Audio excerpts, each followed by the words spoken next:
बिस्मिल्लाहिर्रहमानिर्रहीम। बीवियों में बराबरी करने का बयान। जिसकी कई बीवियां हों तो मर्द पर वाजिब है कि सबको बराबर रखे। जितना एक औरत को दिया है दूसरी को भी उतने ही दे, चाहे दोनों कुंवारे हो या दोनों ब्याही हों, या एक तो कुंवारी है और दूसरी ब्याही लाया सबका एक हुक्म है। अगर एक के पास एक रात रहा तो दूसरी के पास भी एक रात रहे। उसके पास 2 या 3 रातें रहा तो उसके पास भी 2 या 3 रातें रहे। पहली और दूसरी दोनों का बराबर हक है। दोनों को बराबर हक देना चाहिए। जितना माल और कपड़े उसको दिए इतने ही ये दूसरी औरत को भी दे। यानी ऐसा नहीं कि एक को दिया और दूसरी को ना दिया।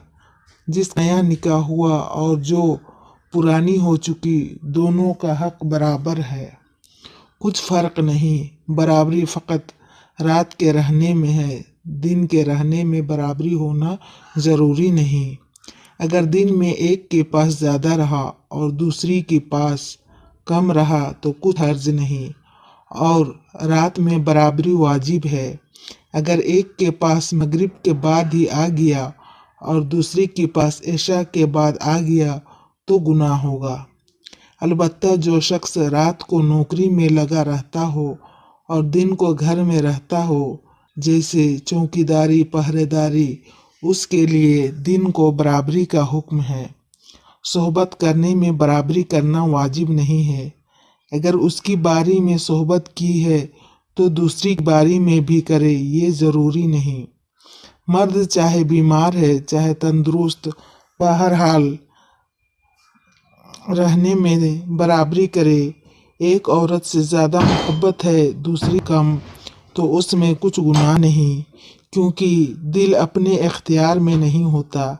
सफ़र में जाते वक्त बराबरी वाजिब नहीं, जिसको जी चाहे साथ ले जाए। बेहतर ये है कि नाम निकाल ले, जिसका नाम निकले उसको ले जाए, ताकि कोई अपने जी में नाखुश ना हो और दोनों को बराबर हक दे। जैसे कपड़ा गहना जेवर पैसे रुपए जो भी हो, दोनों को बराबर दे, वरना गुनहगार होगा।